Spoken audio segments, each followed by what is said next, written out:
Howdy everyone, this is going to be part 2 of the Boomer 40 review. I'm very sorry that it's taken this long to get it up and posted, but we've been extremely busy.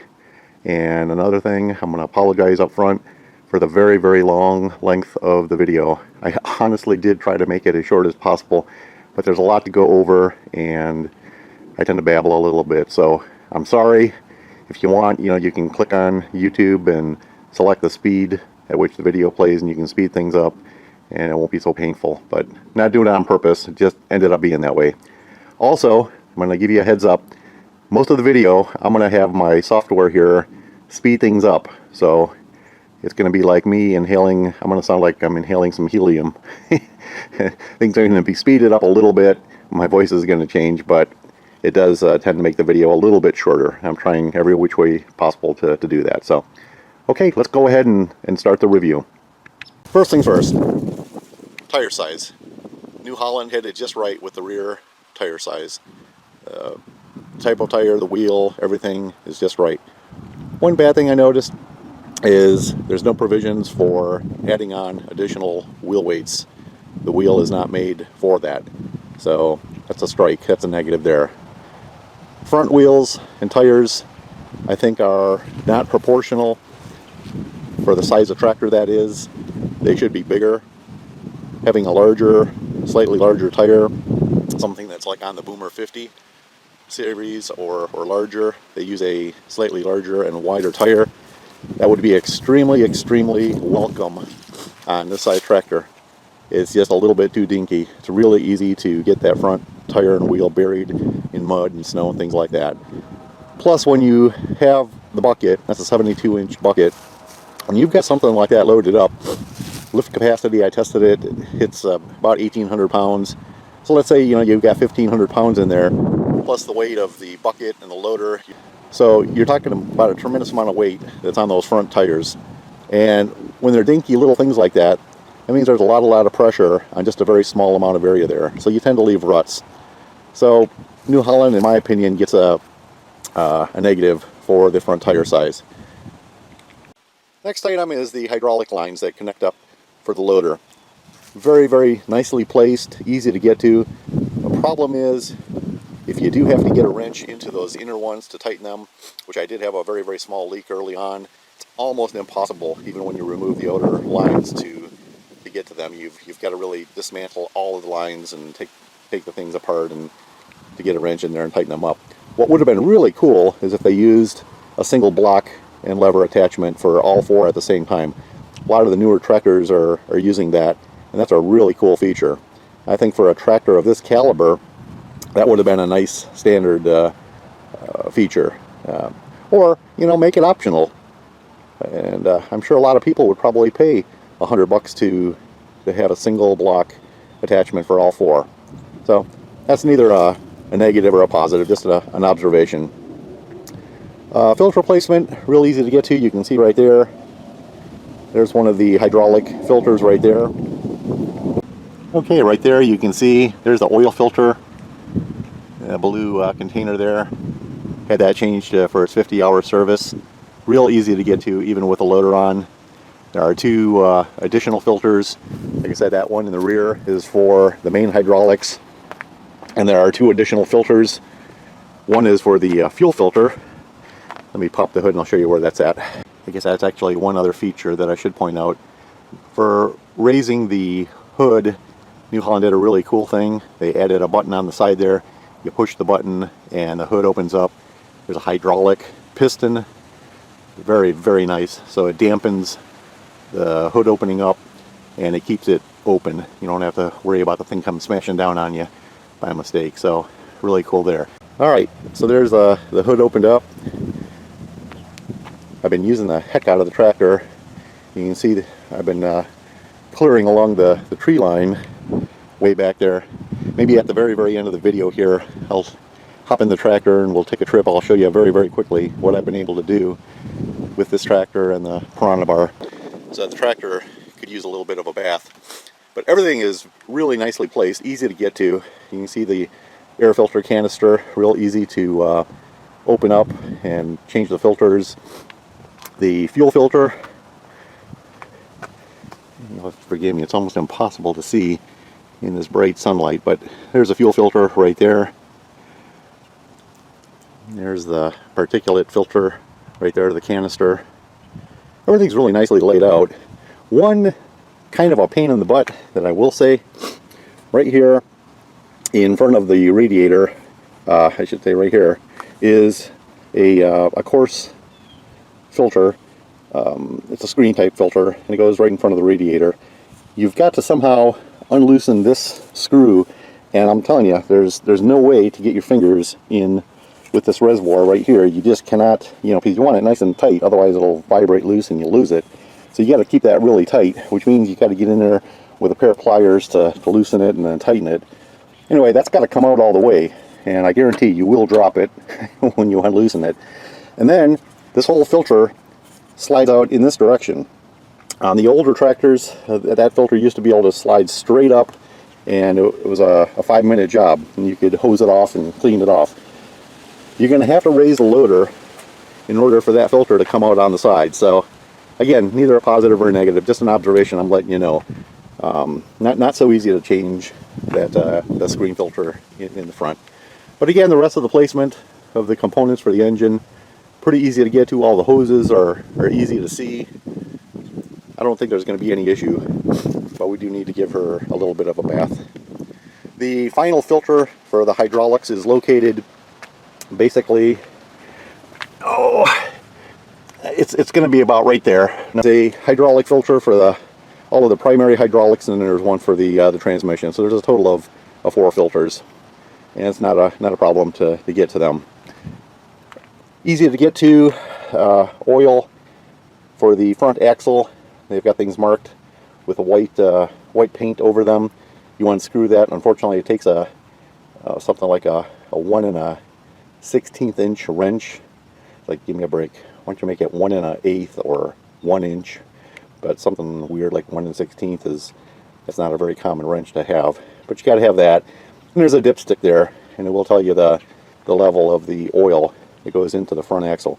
Front axle's very, very heavy duty. I like the thickness of the metal that they used.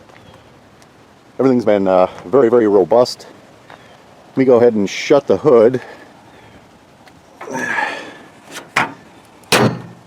So, one thing also that I'm noticing right off the bat is New Holland really, really skimped on the quality of not only the paint for the tractor, but the plating of the metal parts.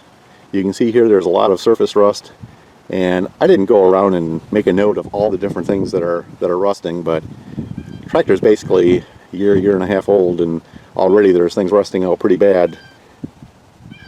You can see things like that. That's almost totally rusted out. So I think New Holland really could have done a better job. Use some stainless steel hardware and things like that. Like right there, there's a prime example. That's not from me damaging it or anything, it's just cheap paint. New Holland's got the right amount of pigment in the paint. They just could use a lot more enamel in their paint. My older TC25 tractor, it lived outside, and it was almost 20 years old, and it has basically about the same amount of rust, surface rust, as this tractor in about 1 year. So kind of disappointing in the paint quality that they used here. I think they could have really done a better job on their QC there. Utility box, perfect placement for it. Large size, opens up, tray pops open. You can put a lot of stuff in there. So I keep some basic tools and pins and things like that in there. So that's really cool. One big, huge thing that's a positive is the placement of that fuel tank and the fill port. I love it. I don't have a huge overhead tank to fill the tractor. I use 5-gallon containers, and I'll tell you what, it's just awesome to be able to pop that open and to pour things without having to lift up the container. On my old tractor, the gas port, diesel port was up on the top. You used to have to jump up on the tire, and you're always worried about scratching up and marring the top of the hood with the diesel containers and all the dirt and crap that's on the bottom, and here you don't have to. So that's really an awesome spot for it. One negative thing is, in my opinion, they really blew it. They give you a really dinky, almost funny size fill port. I mean, it's really stupid. Everybody knows when you get a 5-gallon container, you don't use the spout to fill it. You take that thing off and you open up the whole can and you start pouring in here. Diesel is going to just go all over the place. It makes a mess. I'm going to walk over and I'm going to show you my Toro. Just a small Toro zero turn. Let me show you the cap that they use in the fill port size. Alright, so here's the fill port for my zero turn. And look at the size difference. This thing is ginormous. And it's exactly the right size. I mean, I've got a huge hand and you can just barely fit it around. You pop this thing open. They've got a string attached to it, which is an awesome idea. And look at the size of the port. I can sit there and, with that 5-gallon gas can, pour like crazy, and you barely spill a drop. So, you know, New Holland, why they couldn't do something like that, I don't know. But just showing you the difference there. And in my opinion, I think it could have been a lot bigger. Alright, there's the AC cord for the heater. When it gets real cold, that cord right there goes to a heating block that heats up the engine oil for the tractor. To be honest, I'm not sure if I need it, but I ordered it as an option. I wish they had, I know on the 54D that I tried out for a little bit, there were actually 2 heaters, one for the hydraulic oil and one for the engine oil.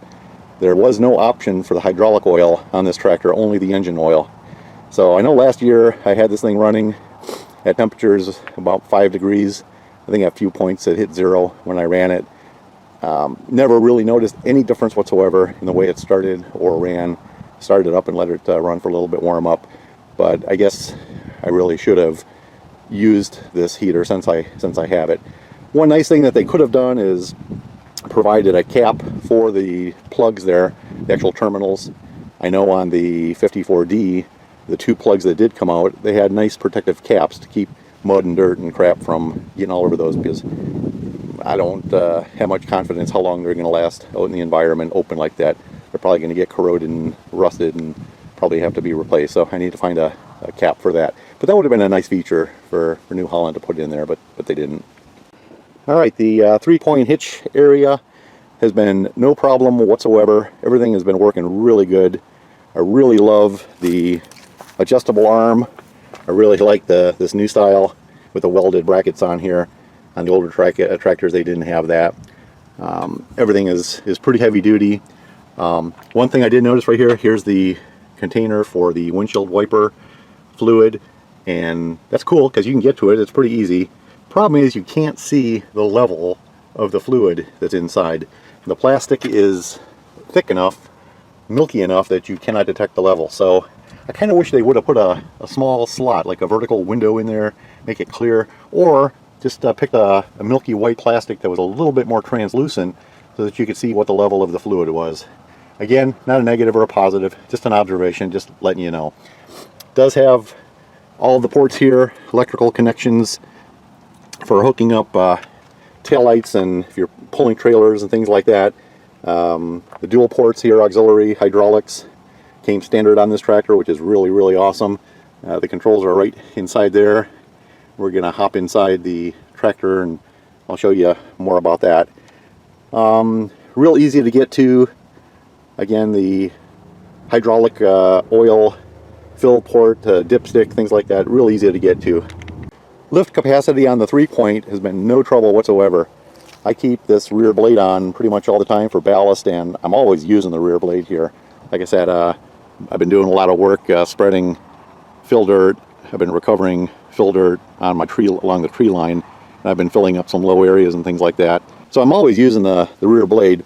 And like right there, I've got on each side, each of those are 50-pound solid steel weights. So we've got 200 pounds on each side. There's 400 pounds total. And I'll bet you with that welded I-beam that I put on there, that blade probably is an easy 500 pounds. So that's about 900 pounds for that rear blade with the weights. And the 3-point doesn't have any problem whatsoever lifting it, lowering it, safely controlling it. Moving up here, you can see the auxiliary lights. Really well mounted, placed. There's a nice metal tab that sticks out. And those lights are actually pretty effective, even though they're kind of the old-fashioned halogen lights. They draw a lot more power, a lot more current off the system, but they are fairly bright. Here's a big negative. That's the antenna for the AM/FM radio. You'll notice that it's horizontally polarized, meaning the antenna is horizontal, and that's not the best thing for reception. What you want is a vertically polarized antenna. You want the antenna to come out and actually go up.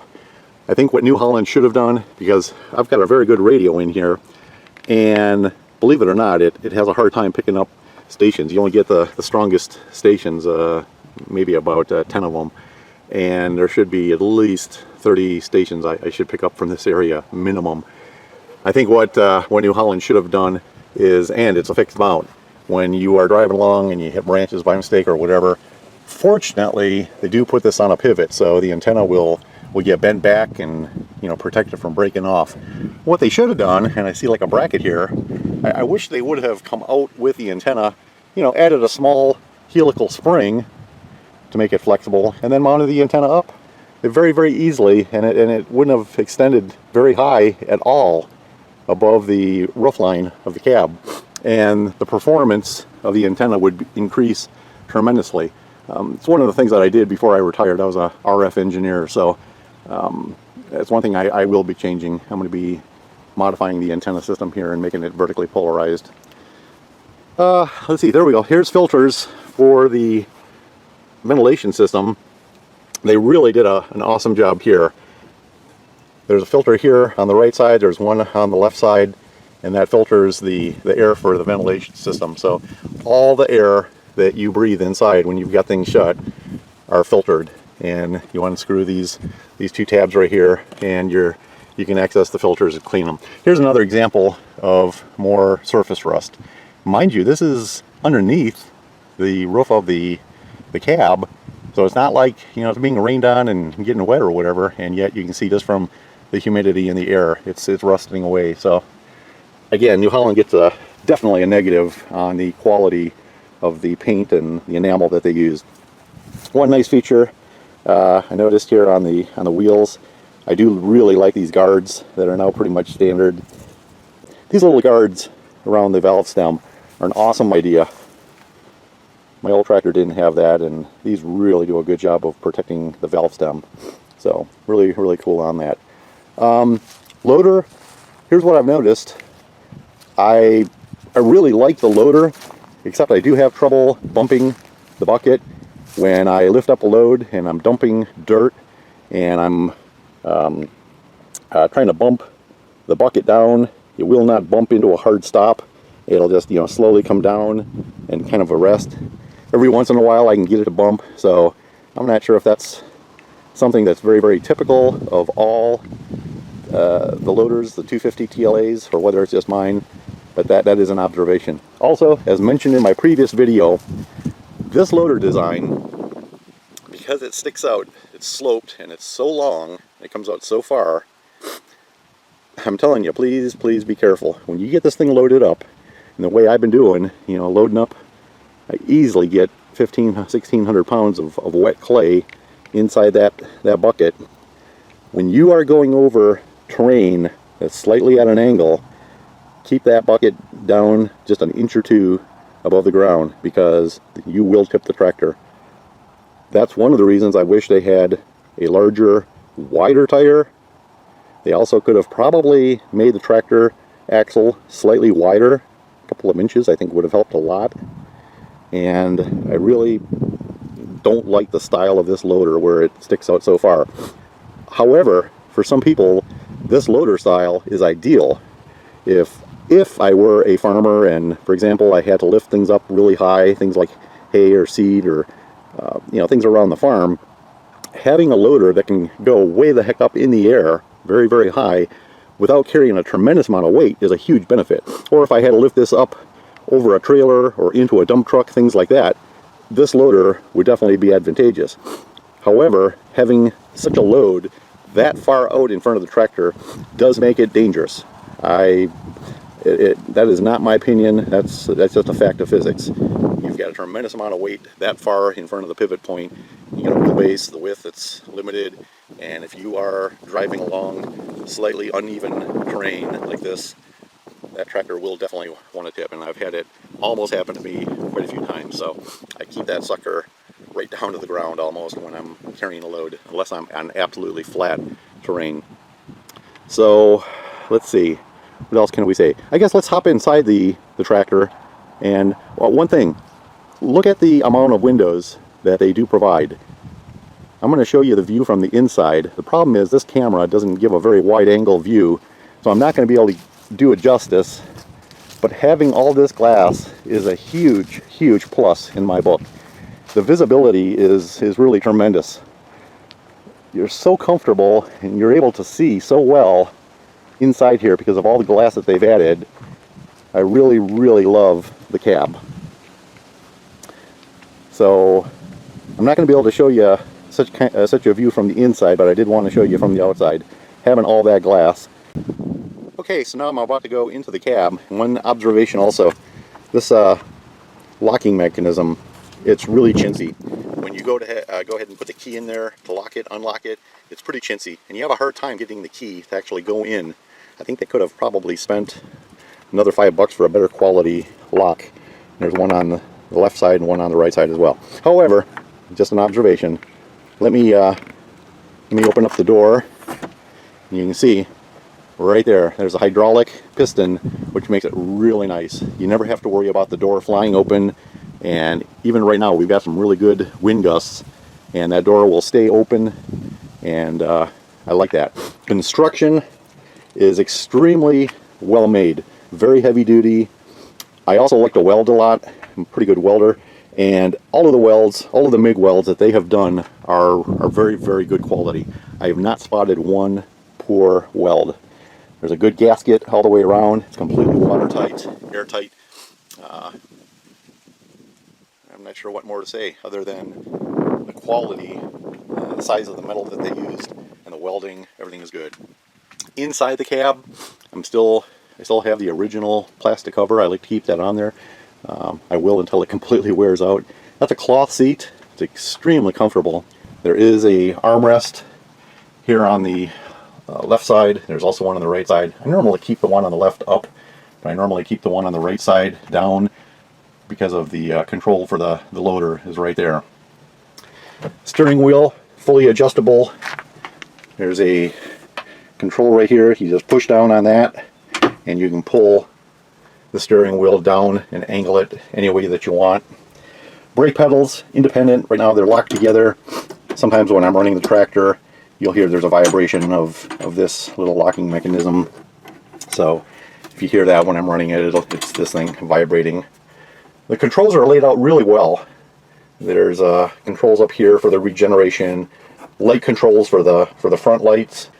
There's cruise control, of course, emergency flashers. There's a horn right here, bright light control, and what's really cool is there's an empty slot right here. So if you ever want to do it yourself type project and you need an open slot, it's right there. Display gets an A+.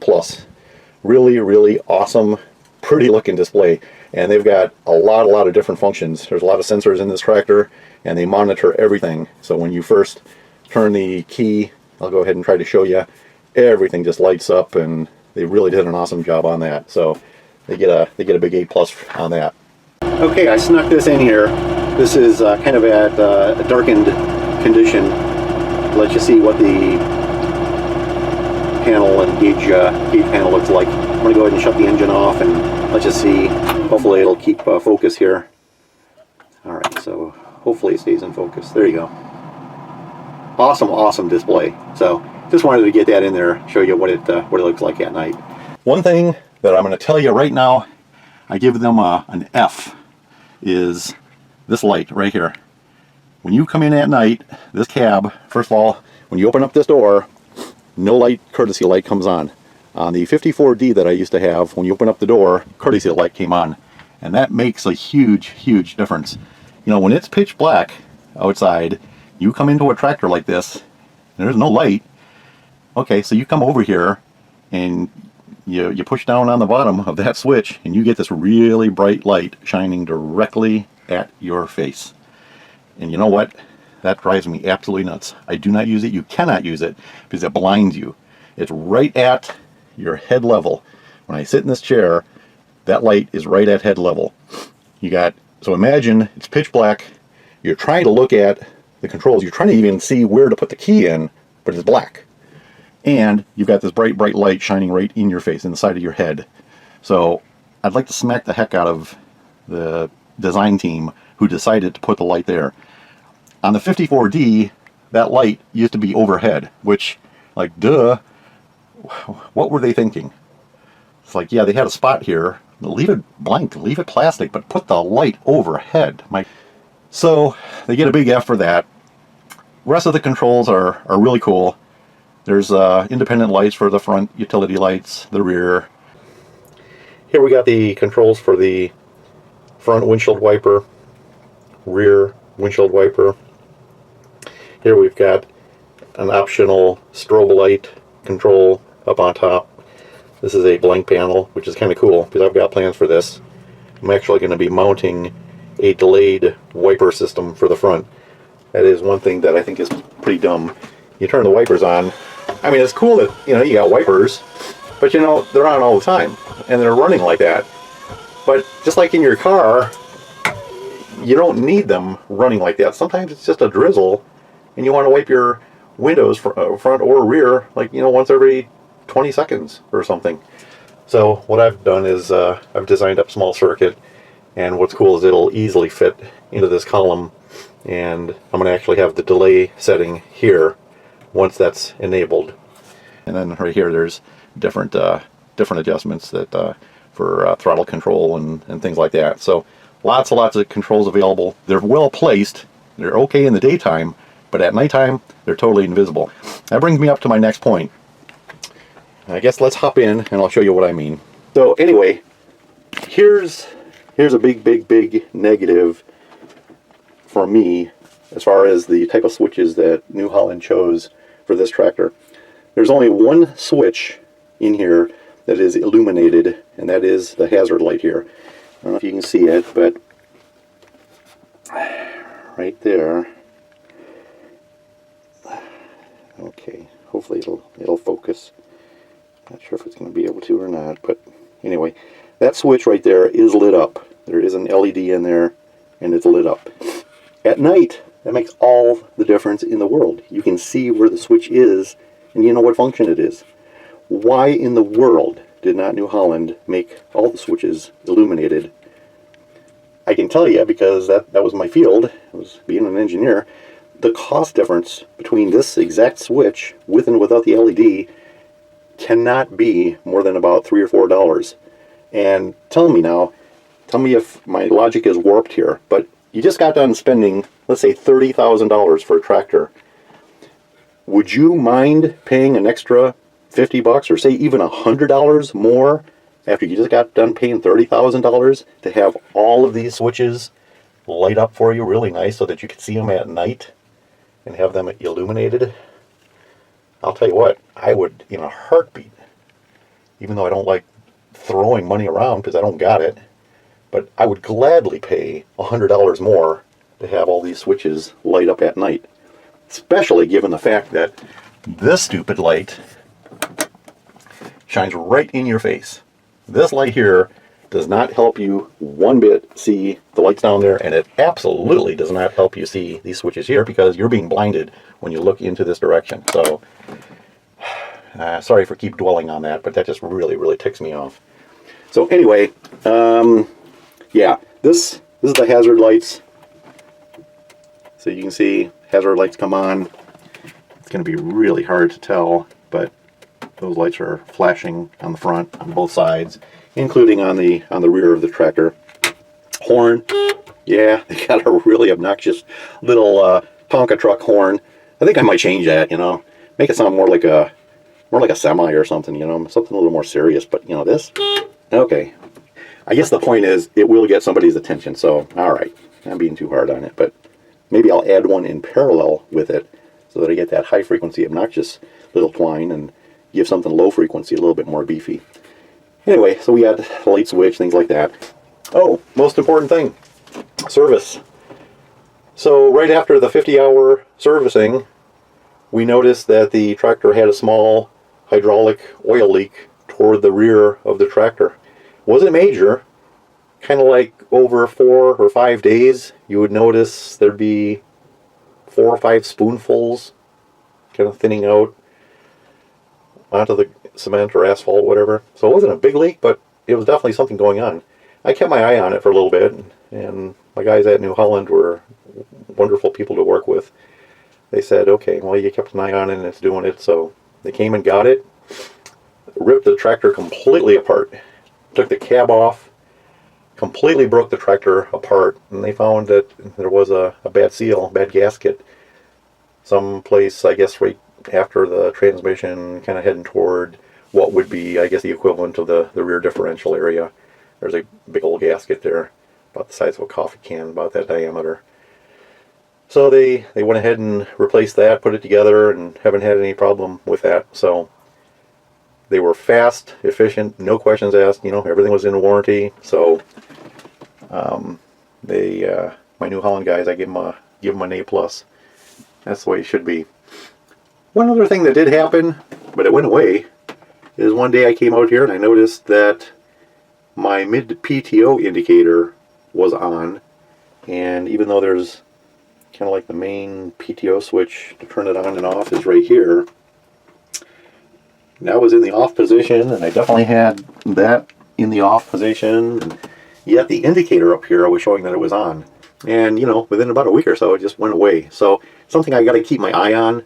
If it comes back, you know, after the winter, if I'm not using the tractor, we'll maybe let the service people take a look at it again. But those are the only 2 things that I've noticed. Alright, so let's go ahead and start the tractor up. Like I said, it's pretty darn cold outside. And, alright. The tractor fires up really nice, even in very, very cold temperatures. So we like to let that warm up just a little bit, get the blood flowing in the machine. While that's doing that, hydrostat controls very, very easy. Even somebody who is a lard ass like me, and being pretty big size, they're very well placed. Brakes also, they're not in your way. Easy to keep your foot, right here in the back. PTO switch, engagement, disengagement right here. A few extra panels, again, available. That's very, very cool, because you know what, I'm going to be adding a lot of little accessories. Things like temperatures, maybe, or, I don't know. There's all kinds of things that can be mounted inside here. Here's a big, big, big negative. This is the rear differential lock mechanism, and I hate it. I absolutely hate it, especially for a tractor like this. When I'm going into a big pile of, 6-foot tall pile of clay that's been sitting there for 20 years, I know I'm going to be digging hard. I keep the hydrostat range selector in the low position. You pull up on this to engage 4-wheel drive, and I would like it already. I would like the rear tires locked, because when you're going to be digging into a huge hard thing of clay, your tires are going to be spinning. So what you end up doing is, when you first push down your heel on this, it will not engage. 90% of the time, it will not engage. The tires, which you can easily see, by the way, that's one nice thing about having these windows the way they are. You get easy visibility of everything. Anyway, the tires have to be spinning while you're mashing down constant pressure down on this pedal, and then the rear differential will engage and it'll lock. And then you have to keep your heel on it while you're using it. Well, when I'm bombing around on grass and clay and all that, I really don't care if the rear differential is locked all the time, because I'm not going to be putting that much stress and strain on that rear differential. If I'm slightly turning the tractor and I leave a small track of the rear tires, because one side wants to turn faster than the other, but it can't because I've got the rear differential engaged. So what? I don't care. But I guess my point is, I wish this and the 4-wheel drive, for this class of tractor, I wish they went to an electronic solenoid system.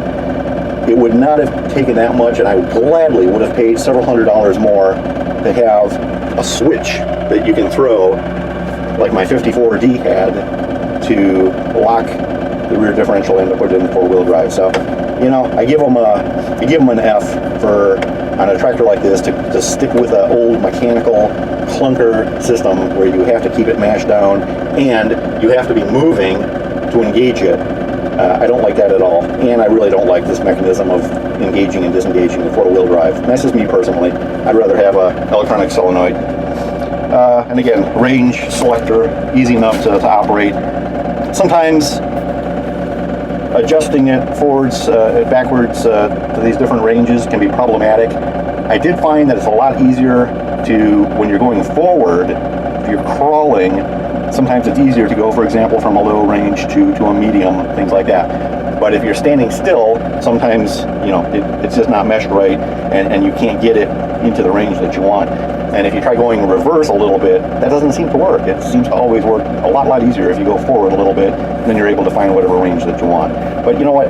That's fairly typical of just about most tractors out there that have this hydrostat and a range control like this.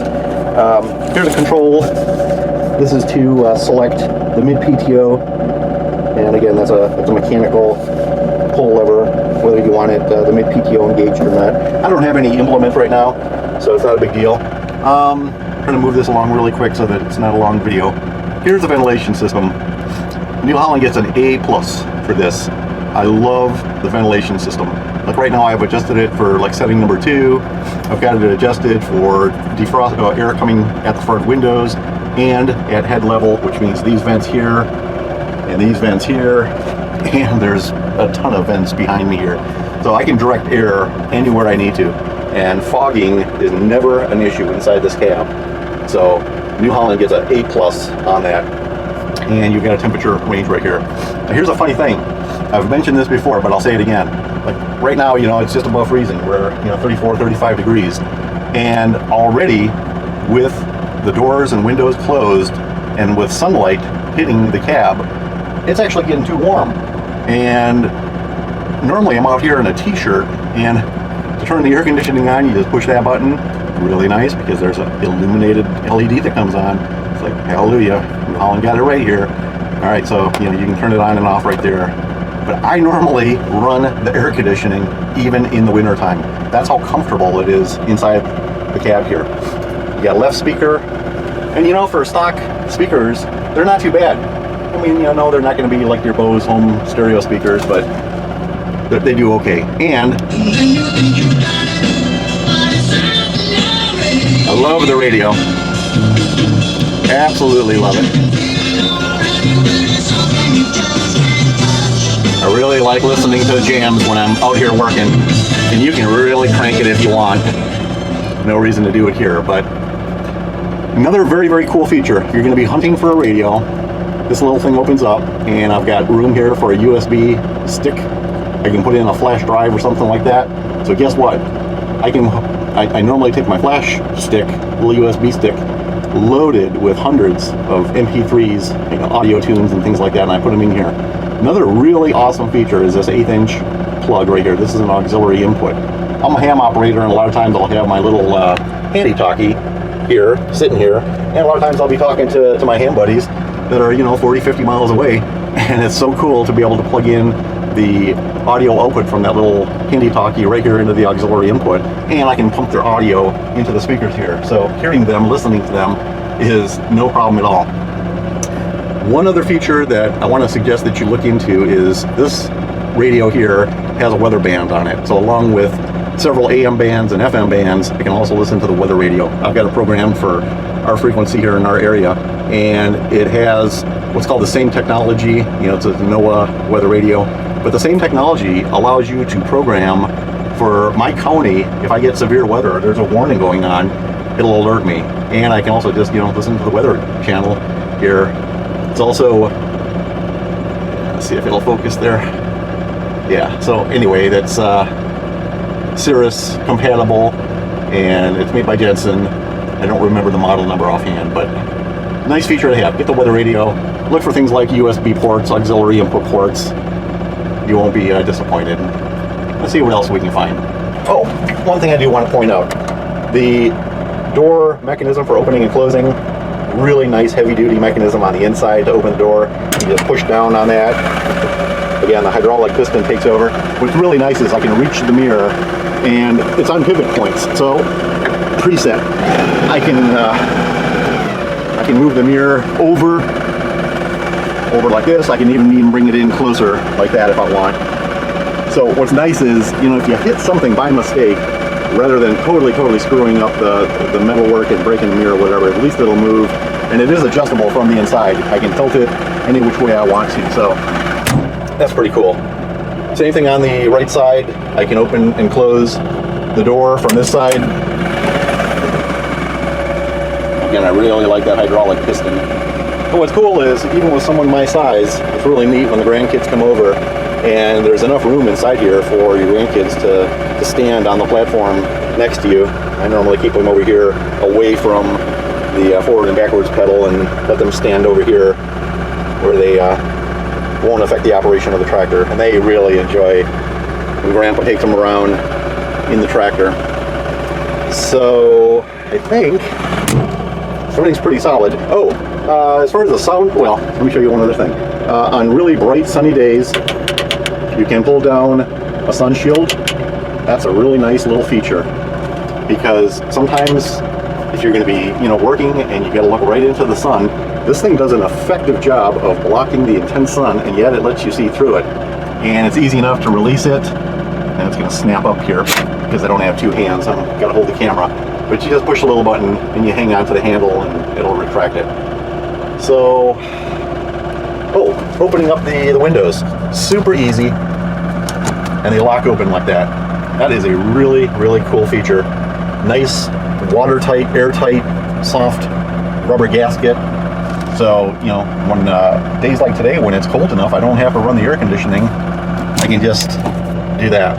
And same thing on the back. There's a big lever right here. You just pull up on it. And again, there's a hydraulic piston on this side.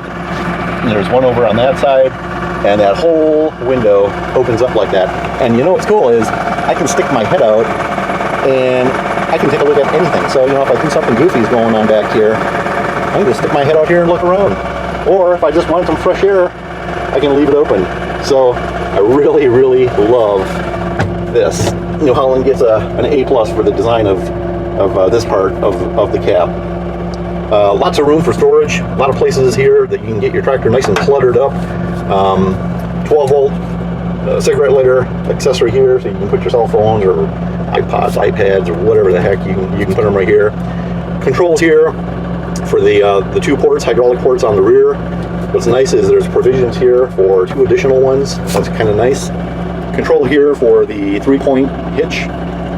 Nice, easy to operate. They're not chintzy, they're nice quality. So you got presets for raising and lowering that 3-point. What else can I tell you? Oh, the rubber mat, really good quality, very heavy duty. I've been, you know, a couple of weeks ago, this tractor was really nice and clean. I meant to do my filming then, but hopping in and out and with muddy shoes and all that, I tracked in a whole bunch of mud and dirt and stuff. So, but the quality of the rubber mat is really heavy duty, really thick, and it's easy to wash the mat. And there's drains so that, you know, water will drain out. You don't have to worry about sitting water, standing water in here, rusting things away. Again, adjustment here for controlling how fast or how slow that rear blade will raise and lower when that lever is engaged, up or down. So you've got controls for that, and of course here you've got the seat controls. Parking brake lever right there, really nice. And we've got, oh gosh, let's see if we can find it. There we go. We've got a seat belt over on this side. We've got more room for trashing up the inside of the tractor right here. You can put drinks, things like that. I keep some cotton balls in here with peppermint, and I was told that might help keep mice and things like that out of here. What else is there? There's cup holders down there as well. Lots of nice little things that they did in here, but they blew it on a couple of key things. So, okay, let's see what else I can come up with here for you real quick. All right, I think I'm going to end this review right here. I'm just going to drive around very quickly around the property and kind of show you what we've been doing. I've been bringing in tons and tons of dirt here, and and spreading it. This is our gully here, and this floods. This turns into a raging river from the farmer's field. And as you can see, this is all of that recovered dirt that I was able to find when I started using the piranha bar and pushing back the tree line. I found all this clay and fill dirt. Really forgot that I even had it, which is really cool. It was a nice surprise. Anyway, you can see I've been doing some serious, very, very serious tree removal. Been getting rid of a lot of thorn bushes, pricker bushes, poison ivy, locust trees with big thorns, dead trees, everything along the side here. We've been pushing it back further and further and further. Let me get closer to that point up there and I'll show you. Alright, so I'm up near the pond now, and before, the only place that I could get my zero turn through was right in here. This is the only area that was grass. I had pricker bushes and all kinds of crap coming right up to here, and you can see everything there for 20-25 feet. I was just able to push back, totally eliminate it. I just moved it right to the edge of my property line, and I recovered a lot of land here, and in the process found a lot more dirt. So this tractor, I kid you not, was kind of like a small Panzer tank. It really amazed me at what it was able to do, moving this crap, just totally eliminating it, pushing it out of the way. I was able to clear all of this. Now we'll have a nice lawn, directly around the pond. It's a well-stocked pond. We got all kinds of catfish and bass and bluegill, you name it. So just want to show you what we've been doing here. Piece of cake with this tractor. The only thing I wish I had, but I can't afford it, is a grapple. Rather than pushing all this stuff to the tree line, I wish I could have broken it loose with the piranha bar right there, which that, by the way, is one investment that I will never regret. That piranha bar allowed me to dig up everything that was in here and just shear them off and pile them up like that. But I wish I had a grapple then to grab the stuff, pull it out, make a big burn pile, and get rid of it. But anyway, just can't afford it. Alright, so there's one final view. This is another part of the tree line, and you can see I pushed back all the crap and scrub trees and everything that were completely taken over and suffocating. What I'm trying to do is leave all the nice oaks and maples that are still alive. I'm very, very happy to leave them. We planted these when we first moved in as little knee-highs, and now some of them are 30-40 feet tall, which is really, really awesome. But anyway, you can see just what we've been able to do as far as clearing the property. All of this was completely, I couldn't even get close. Matter of fact, I was just able to fit my zero turn between this pine tree where all the thorns and everything else were. And you can see right here, I was just able to push them up and make huge piles and totally get rid of it. This is another gully area. This turns into a raging river as well. A lot of water comes in from the farmer's field over here. And so what I was able to do is, last year, I was able to come in and fill in the deep ruts here in this gully, and I managed to get some seed down. Thank goodness I got some grass to grow in time, and it doesn't wash out anymore. But you can see right there, that's what kind of damage you can do to vegetation that you don't want around here. So I know this isn't really part of the review of the tractor, but I do want to show you what we've been doing with it. And there you go. So that's kind of a view. Just having a lot of fun with it. Alright, so if you have any questions at all, any comments, please don't hesitate to ask me. I'm really sorry the video was a lot longer than I thought. And if you liked the video, if it was helpful, please give us a thumbs up. That'll let me know that I'm doing something right. Thanks. We'll talk to you guys later.